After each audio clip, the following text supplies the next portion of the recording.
pinaplano. So we weren't sure if meron siyang acting sa katawan. Alam namin, Yaya Dab, the best siya. Walang tatalo doon pagdating sa dubs match.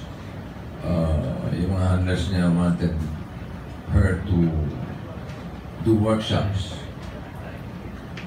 Pero napag-usapan namin, hindi.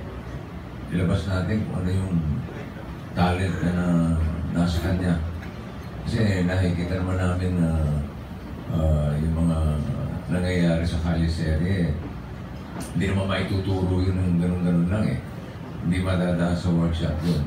It's not that I don't believe in workshops. I know it helps a lot pagdating sa mga actors. No? Malaking bagay yun. Pero this time, gusto namin yung talagang raw.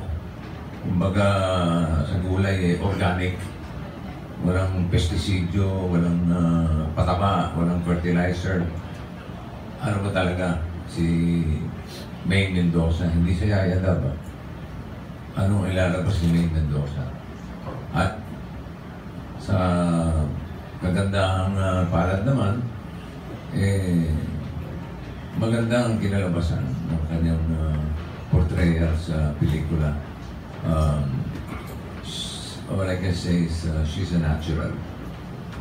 Mapa-seryoso, mapa-comedy, mapa-cute, pakilig.